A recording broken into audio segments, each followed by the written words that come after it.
یہاں پر بہت نوازش بڑی خوبصورت بات آپ نے کہی، مگر پرابلم یہ ہے کہ ہر بندہ ہر چیز کا اہل بھی نہیں ہوتا۔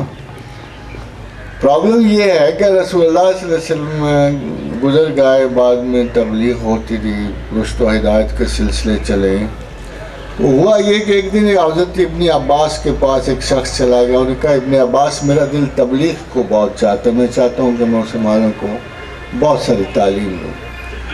تو حضرت ابن عباس نے پوچھا کہ بھائی تمہارا علم قرآن کتنا؟ کہنا بس ابن عباس پڑھا ہوا ہے۔ ان کا اچھا یہ بتاؤ کہ فقہ کتنی ہے؟ اور ابن عباس اب ہر چیز تو نہیں نہ پڑھی ہوئی۔ انہوں نے کہا اچھا حدیث کتنا ہے؟ سنی ہوئی ہے میں نے فلاں فلاں عالم سے۔ تو ابن عباس نے کہا دیکھو میرے سامنے سے چلے جاؤ ورنہ میں تمہیں کوڑوں سے پیٹوں گا، گھر جاؤ اور باقی تعلیمات پوری حاصل کرو اگر تمہیں بہت شوق ہے، اور اس کے بعد بھی تمہیں اجازت نہیں کہ تبلیغ میں تم حصہ لو۔ جو میں نے بات کی تھی وہ یہ نہیں کہی تھی کہ کسی کو حق نہیں ہے، جس کو ناظرہ کا حق ہے۔ فار ایگزامپل میرا پرائمری کا استاد ہے تو میں اسے پرائمری کے استاد سے کہتا ہوں میرے بچوں کو پڑھاؤ۔ میں پرائمری کے استاد کو اٹھا کے یونیورسٹی کے طالب علم کی ٹیچنگ کے لیے نہیں لے کے جاتا، اس لیے کہ ہر آدمی اپنی اہلیت کے مطابق اگر کوئی سبق سیکھے یا سنے یا پڑھائے تو یہ اس کو جائز دیتا ہے۔ اس کا قطعاً مطلب نہیں ہے کہ پوری امت جو ہے اٹھ کے چل پڑے کہ میں پوری امت جو دوسروں کو پڑھائیں گے۔ فار ایگزامپل میں نے اپنی آنکھوں سے دیکھا کہ بعض لوگ سلفیہ میں بھی میں نے انگلینڈ میں لوگ دیکھے، تبلیغیہ سے میں بھی دیکھے، ایک بحران کا مجھے بڑا احساس رہا کہ باقی سارے اندھوں کی طرح چل رہے ہیں، ایک آدمی کو تھوڑا سا کچھ آتا ہے، وہ دوسرے کو پریچ کر رہا ہے، پھر چونکہ اس کو نہیں سمجھ آ رہی بات، وہ ساتھ سے گزرنے والے کسی بندے کی مدد لے رہا ہے کہ اس کو کنوے کر۔ دس از انڈرسٹینڈیبل کہ یار جب تمہیں اپنے لہجہ، قدرت، لفظ کسی چیز پہ بھی تمہاری آگہی مکمل نہیں ہے تو کم از کم وہ گراؤنڈ ڈھونڈو جہاں تمہیں آسانی ہو۔ ٹھیک ہے اگر تمہیں کسی بچے کو دو چار لفظوں میں یا تحریکات میں یا عمل میں سکھانا ہے تو ادھر جا کے بے شک پڑھاؤ، مگر تمہیں یہ اجازت نہیں دے سکتی کہ تم اسلام کو ریپریزنٹ کرو۔ یہ نہیں اجازت دی جا سکتی کہ تم پورے کے پورے اسلام کو ریپریزنٹ کرو اور اس کے بعد وہ تمہاری ہستی سے یہ گمان کرے کہ if this is Islam we have had it، if this is Islam ہم نے پورا سمجھ لیا اسلام کے طرف۔ یہ بدقسمتی کی بات ہے کہ یورپ میں، ویسٹ میں لوگ اسلام کا ذکر کرتے ہیں، اسلام کا ذکر کرتے ہیں، اسلام بڑا اچھا دین ہے فلاں یہ ہے، مگر اس کی ریپریزنٹیشن کی وجہ سے کرتے ہیں، یعنی مسلمانوں پہ اساس کر کے کرتے ہیں۔ اب اگر آپ سارے میرے ساتھ کے مسلمان ہیں، میں آپ کو ایک تھوڑا سا ایک مومنٹ دیتا ہوں سوچنے کا، ایک مومنٹ اکاؤنٹیبلٹی کا، سیلف کی اکاؤنٹیبلٹی کا۔ مجھے ذرا سوچ کے بتائیے آپ سارے کہ اگر اسلام مجھ سے جج ہونا ہو تو میں کیسا جج ہوں؟ اگر مجھ پہ رکھی جائے ججمنٹ کی بنیاد اور کہا جائے کہ اسلام کا یہ ریپریزنٹیٹیو ہے تو پھر اسلام کیسا سمجھا جائے گا؟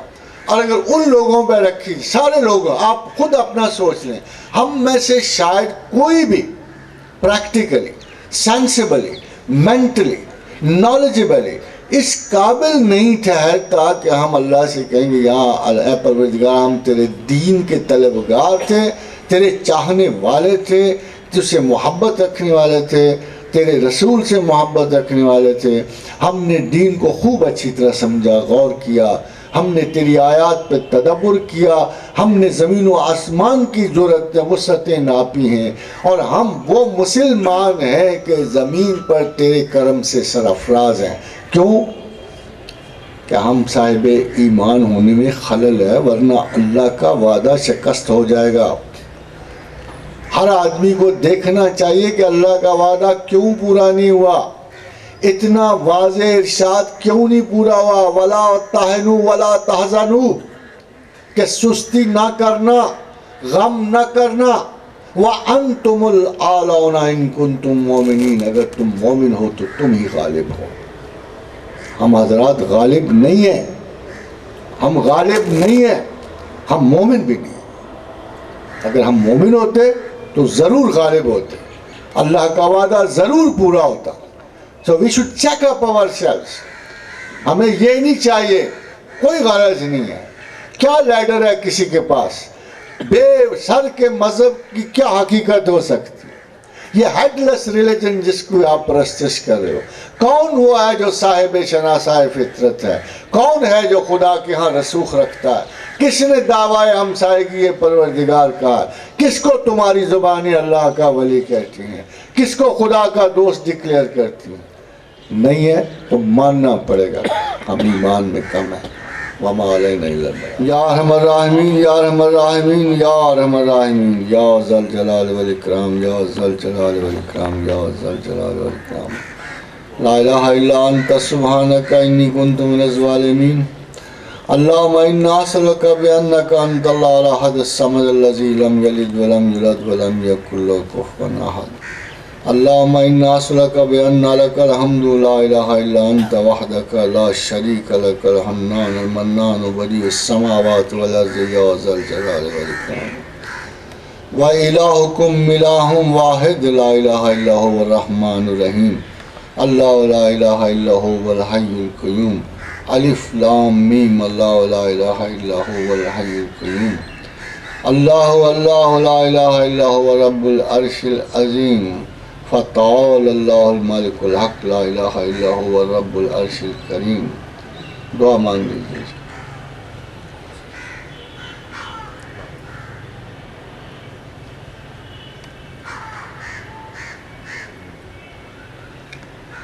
اللہم اجعلنی صبورا واجعلنی شکورا واجعلنی فی عین صغیر وفی اعین الناس کبیرا.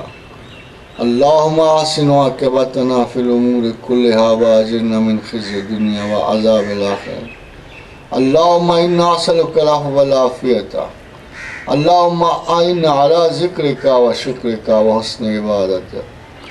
اللہم انا اعوذ بک من البرص والجنون والجذام وسیء الاسقام. اللہم اجعل اوسع رزقک علی عند کبر سنی وانقطاع عمری. اللہم انا اسألک من فضلک ورحمتک فإنہ لا یملکها الا انت.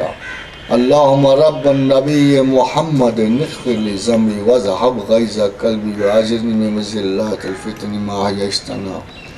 اللہم صلی علی محمد وعلی آل محمد کما صلیت علی ابراہیم وعلی آل ابراہیم انک حمید مجید.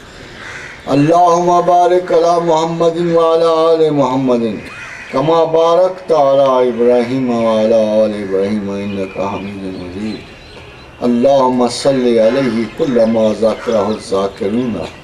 اللہم صلی علیہ غافل عن ذکرہ الغافلون وسلم تسلیما کثیرا. Thank you so much. Thank you very much. Allah